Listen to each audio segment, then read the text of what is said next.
Center. On behalf of the management of the facility, welcome to the Heritage Center.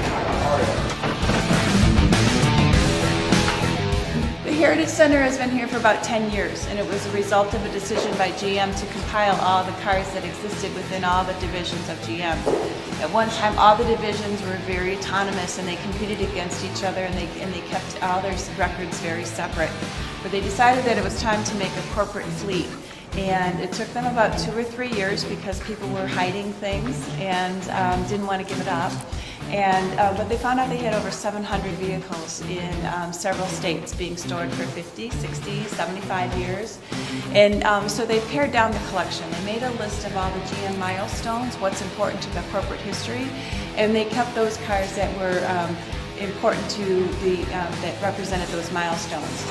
They sold off the duplicates and the cars that weren't true to production history. We sometimes keep cars that had been modified for one reason or another. So they sold those off. So every car in the collection is here for a reason. There's something significant about every car that's in the collection.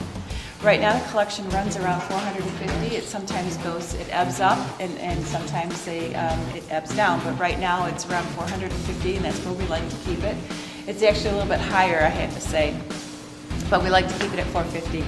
On the floor, we usually have about 165 of those vehicles. So when cars get called to show or to be lent to other museums, or they're going to be gone for a while, we'll just pull from inventory and fill that hole in our spot, so on our floor. So every time you come here, there's going to be a little bit, some of the cars are going to be a little bit.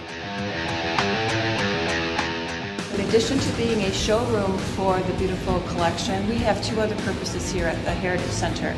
One is to be a conferencing center. We do meetings and events almost daily. Our third function is to serve as a repository for archival information.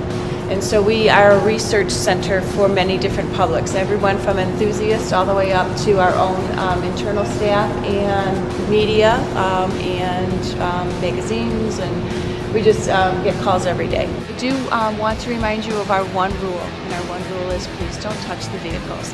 Please try to go around the rows instead of between the vehicles if at all possible, and help us in our preservation efforts by not touching them.